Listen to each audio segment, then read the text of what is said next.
La contienda en 2010 por la gobernatura de Sinaloa entre el grupo de los exgobernadores Juan Millán Lizárraga y Francisco Labastida Ochoa, encabezada por Mario López Valdés por un lado, y el exgobernador Jesús Aguilar Padilla y su socio empresarial Jesús Vizcarra por el otro, mostró el rostro perverso de la guerra política.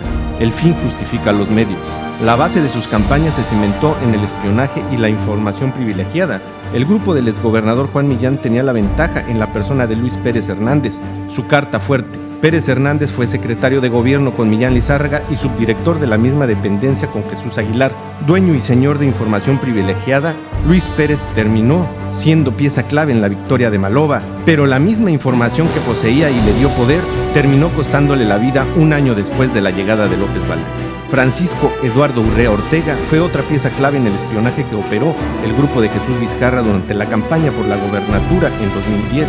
El Fuco encontró la muerte en julio de 2011, 7 meses después del asesinato de Luis Pérez.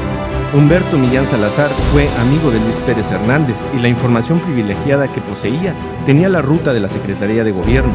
Su adhesión al grupo de Millán y Maloba durante la campaña de 2010 se tradujo en un gran beneficio para el hoy gobernador de Sinaloa. Apareció asesinado en agosto de 2011. Pérez Hernández, Urrea Ortega y Millán Salazar fueron víctimas del mismo modus operandi en sus ejecuciones.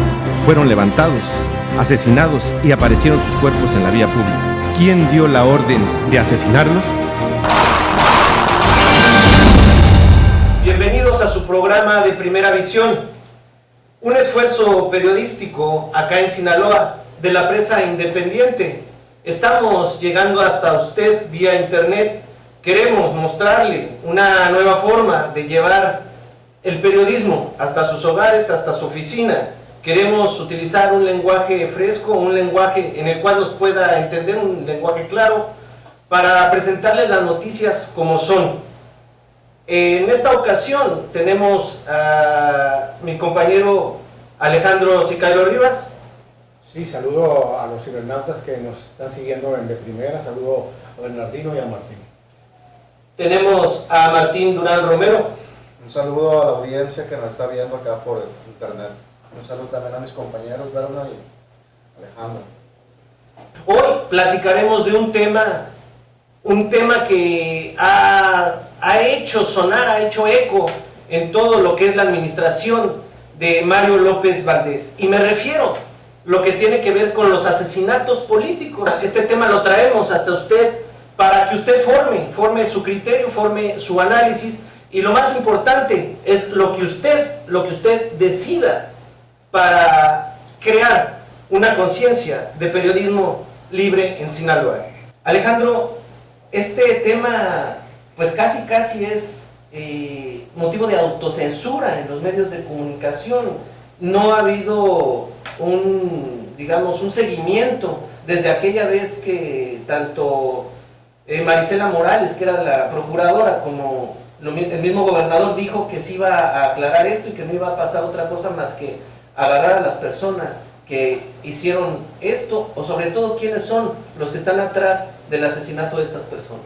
Bueno, creo que hay que ubicar primero, ¿no? Un poco contextualizar que son crímenes que ocurren en el primer año de gobierno de Mario López Valdés y con una secuencia sospechosa que lleva a la gente que analiza este tipo de cuestiones a preguntarse si se trata de crímenes políticos o si se trata nada más de parte de la ola o del fenómeno de inseguridad pública que vive Sinaloa.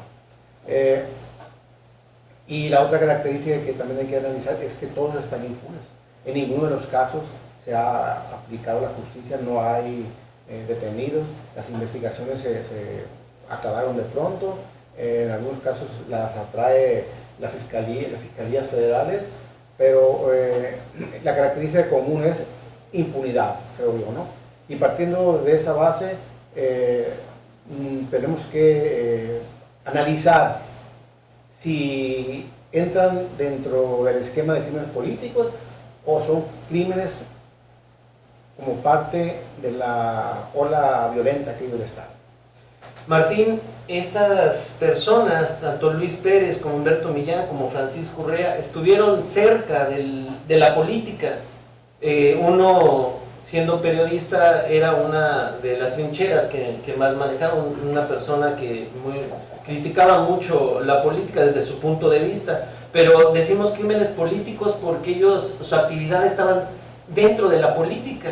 ¿No lo crees tú así? Bueno, sí, se puede mencionar que, se menciona mucho ese término, ¿no?, de crímenes políticos, porque precisamente no eran personas que estaban sumergidas en ese mundo. Y tampoco no hay que perder de vista el asesinato de Oli Alonso, muy amiga de Luis Pérez, ¿no? Se me está olvidado también que a los meses de que asesinan a Luis Pérez fue allá por el 24 de enero del 2011, Oli fue a marzo, abril de ese mismo año, y ahí mismo en su casa, y en la misma casa donde fue levantado Luis Pérez, en las quintas. Luis Pérez, perdón que te interrumpa, fue asesinado en enero, a finales de enero, Humberto Millán en agosto, y Eduardo Urrea fue en julio. O sea, todos los crímenes tienen 3-4 meses en ese lapso. Y de alguna manera, al menos Luis Pérez y Humberto Millán eran amigos. Fueron amigos. De hecho, Humberto fue de los pocos periodistas, y él fue como amigo al funeral. Me tocó ver a Humberto cuando salió del funeral en la finca. Ahí lo saludé y no quiso decir nada, ¿no? Y dijo, yo no vine como periodista, vine como amigo de Luis. Y luego Foucault sí desencaja un poco porque él estaba más digamos, con otros grupos, pero al menos lo que son Luis Pérez, Humberto y Oli son parte como que hay una línea ahí. Sin embargo, bueno, las investigaciones jamás se han revelado, jamás ha salido nada, por lo tanto, bueno, siempre se ha prestado a la sospecha, y pues más ahora que el gobierno de Mario López Valdés está llegando a su etapa final a su ocaso, quién sabe si nos tocará ver algo a finales, ¿no? Esta guerra de lodo que se avientan cuando viene la sucesión. Sí, hay que destacar, ¿no?, que hay un hilo conductor en estos casos, que es el manejo de información. Todos los personajes asesinados, desde Luis Pérez, Humberto Millán, incluso desde la vidente Oli, hasta el Foucault, manejaban información. Ellos procesaban de distinta manera. Humberto Millán era periodista y obviamente reporteaba y tenía información sobre actores políticos muy importantes en ese momento, cuando se da la sucesión que gana luego la elección y pierde Vizcarra, ¿no? Francisco Urrea, el Foucault, estuvo en la oficina de acceso a la información del ayuntamiento, pero también era operador político de la campaña de Vizcarra y manejaba también ahí los hilos o la madeja informativa política. Y en el caso de la vidente, era confidente de todas las confianzas de Luis Pérez, que a mí en ocasiones Luis Pérez me dijo, es mi hermana, porque ese tiene los mismos apellidos, pero después creo que lo decía figurativamente, no sé si realmente haya algún parentesco, pero hay que destacar, todos manejaban información información política. Estamos, por ejemplo, digamos, cada quien en su lugar, pero lo que hacía Edgar J. Hoover en el FBI, que tenía toda esta información de todos los políticos, y él se mantuvo en el poder debido a eso. Luis Pérez fue hombre fuerte en el sexenio de Juan Millán. Él ocupó un cargo importante. Con Jesús Aguilar fue subsecretario de gobierno. Y ya entrando el periodo de Maloba, se decía que iba a ocupar un puesto jerárquico. La información, todo esto que tiene que ver con el conocimiento de políticos, de empresarios, le da un poder. Estos personajes, estas personas tenían ese poder. Él era un protagonista principal de los círculos de poder en Sinaloa, desde hace muchos años. Con Juan Millán, él manejó los sistemas de espionaje del gobierno del Estado, luego subsecretario con Jesús Aguilar Padilla, y con Mario López Valdés se convierte en un campañista muy avesado, muy metido en la campaña, y que se conoce la información cuando Mario López Valdés toma posesión de cargo, que Luis Pérez sería el secretario de Seguridad Pública. Yo no sé hasta qué nivel se tomó esa decisión, o si nada más se lo dijeron a él, y luego dijeron no, recularon en ese aspecto, pero era un hombre con poder, en el caso de Luis Pérez, ¿no? Humberto Millán usaba el poder de la información. ¿Sí? Como periodista todos usamos el poder de la información y tenemos esa vocación por ir más allá de lo que está viendo la gente, ¿no? Esculcar, cavar en esas catacumbas del poder político y creo que por ahí está la clave principal. Todos ellos manejaban información y coincido con Martín, yo no sé hasta dónde va a llegar este gobierno, ya no le queda tiempo, ya tuvo 5 años para investigar y no lo ha esclarecido. Entonces, se ve que nunca quiso investigar. Yo creo que el expediente de Luis Pérez debe estar como lo empezaron a integrar. Inclusive acaba de atraerlo, ¿no? La PGR hace Luis poco, Pérez, en el caso de Humberto Millán, lo acaba de traer hace poco. Y precisamente algo que dijo la familia de Humberto, ahora con el aniversario que se cumplieron 3 años, ahora en agosto, y la familia de Humberto dijo, obviamente una vez que lo trae la PGR, la Fiscalía Especial, la fiscal le dice, ¿sabes qué? Es que la Procuraduría hizo prácticamente un cochinero, ¿no? Con el expediente. No integró bien la averiguación, por lo tanto la PGR está empezando desde cero, pues. O sea, ¿qué hizo la Procuraduría General de Justicia? Enredó nada más las cosas. ¿Por qué? Porque no tenía ganas de aclararlo. Lo pasa con Luis Pérez también, nunca han tenido ganas de aclararlo, no lo van a hacer. De Oli Alonso, tampoco, ni siquiera un móvil se dijo. No, es de lo más olvidado, ¿no? Y yo recuerdo que cuando la matan con calibre 22. Un arma pequeña, digamos. Quisieron hacer parecer de que era un asalto porque ella vivía sola, ¿no? Ahí en su casa en Las Quintas, cerca del Parque Cívico Constitución. Pero pues recuerden que también a Jorge Julián Chávez también lo mataron con un calibre 22, ¿no? Ahorita que estás hablando del modo en que fueron asesinados, hay algo que se repite en estos 3 asesinatos, el modus operandi. Los levantaron, se los llevaron y luego aparecieron ejecutados. En el caso de Luis Luis Pérez, 52 balazos de AK-47. En el rostro se lo desfiguraron. En el caso de Humberto Millán, pues tuvo un balazo en la cabeza. En el caso del Fuco, fue igual una cantidad de balas importantes. Y lo privaron de la libertad. Y lo privaron de la libertad. Esta manera de operar se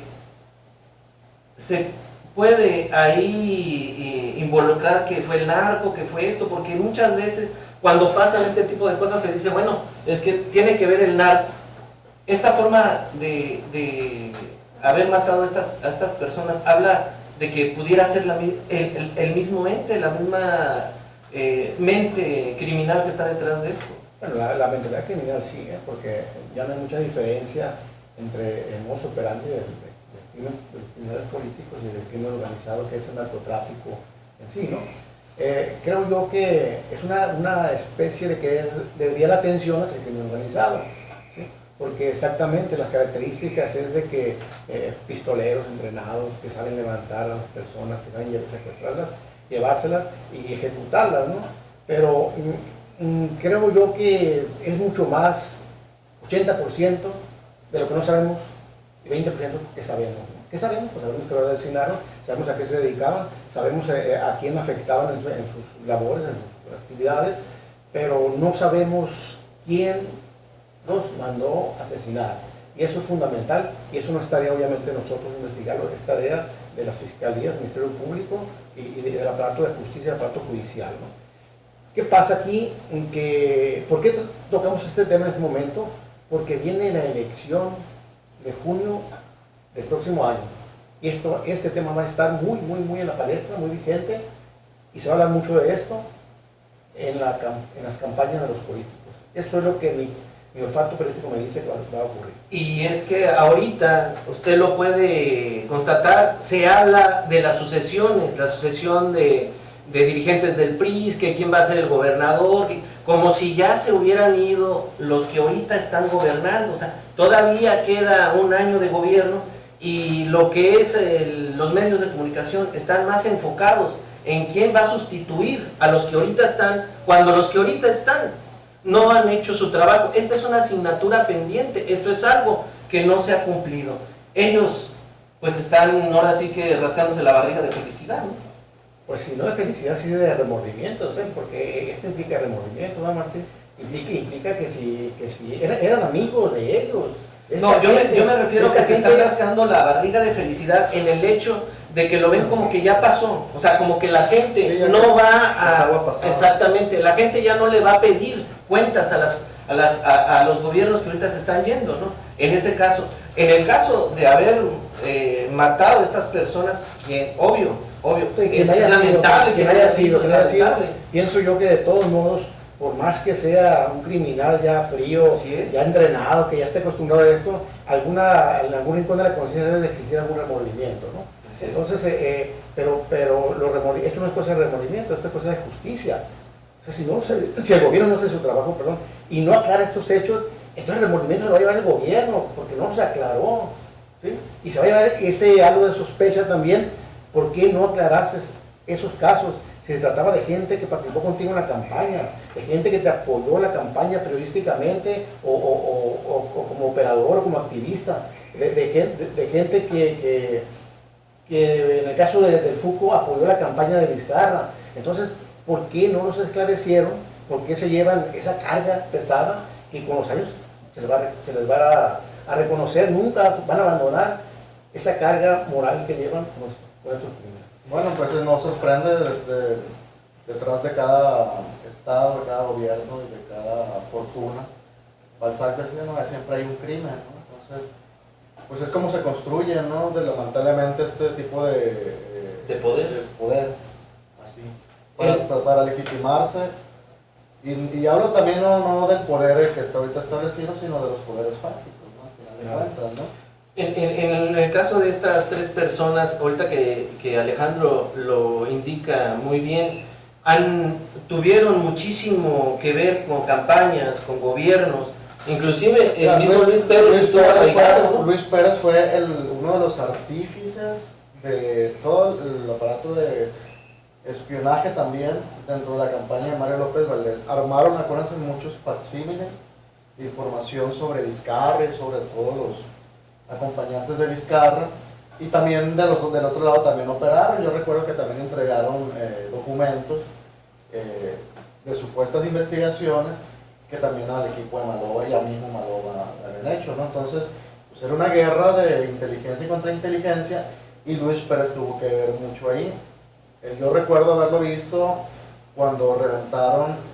Luis Pérez no fue público en la campaña de Maloba sino hasta el día de la elección, cuando reventaron una supuesta casa de mapaches atrás de la torre de rectoría. Entonces ahí fue donde se descubrió, aquí está Luis Pérez, y ya en el festejo de los resultados preliminares, ya Luis Pérez salió a festejar a un lado de Maloba. No era alguien que estaba lejano a él. Alejandro, para concluir este tema, ¿qué es lo que tu visión periodística te deja tanto de estos asesinatos como de lo que se va a presentar de esta guerra sucia en la sucesión de Mario López Valdés? Yo creo que va a ser materia política, porque si bien ahorita no se percibe cómo viene la elección, cómo viene la participación de los diferentes grupos políticos y de los independientes, son cosas que siempre se van a reducir en las campañas políticas, y qué lamentable es que seamos los periodistas los que estamos preguntando qué pasó con ellos, cuando deberían de ser los fiscales, los ministerios públicos, los que deberían estarse preguntando a ver qué pasó con ellos, vamos a aclararlo, ¿no?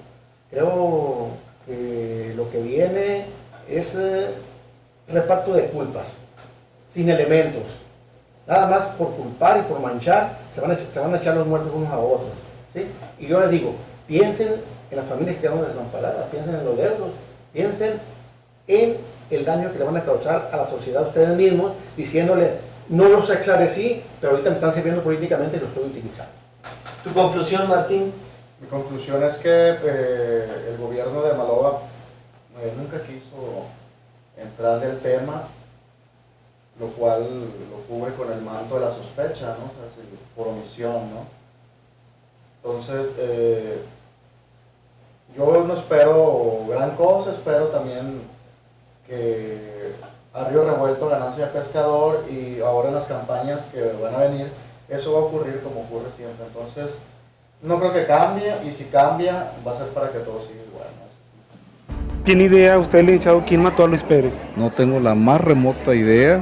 Luis Pérez tenía pues muchos comentarios críticos, pero enemigos personales. Quienes estuvimos cerca de él seguramente hubiéramos conocido alguna inquietud, alguna preocupación. Jamás estuvo con nadie, ni con su familia, ni con quienes fuimos sus amigos muy cercanos, alguna preocupación, alguna inquietud, nunca. Porque se ensañaron con él, se ensañaron. Sí, es algo verdaderamente doloroso recordarlo. Las veces que me visitaba solo, muchas veces nos quedamos platicando hasta medianoche y se retiraba solo, entonces andaba tranquilo.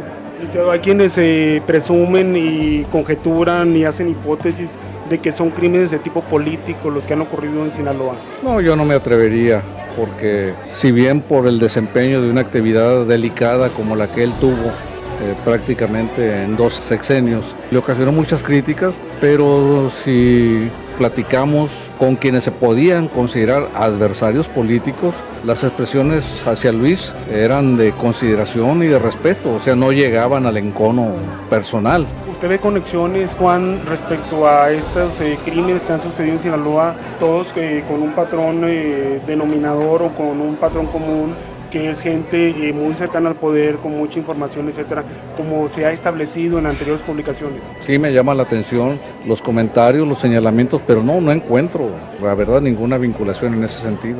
Y el caso de Humberto Millán, que era muy cercano a usted también. En sus columnas tocaba temas políticos fuertes, duros, era un crítico, podemos decir, indomable, pero para llegar a las descalificaciones personales, a crear enemigos, de ninguna manera. ¿Cree que se resuelvan estos crímenes, usted que conoce las entrañas del poder y cómo se mueve todo esto? Sé que hay un enorme interés, que es una preocupación permanente del gobernador Mario López Valdés. Sé que constantemente está preguntando avances, resultados. Creo que solamente el licenciado Marco Antonio Higuera, el Procurador General de Justicia del Estado, es el que puede informar. ¿Algo más, licenciado? Pues extraño mucho a ese par de amigos. Le agradezco a usted que nos acompañó.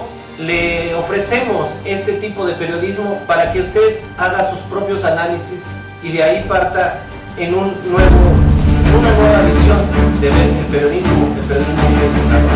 Agradezco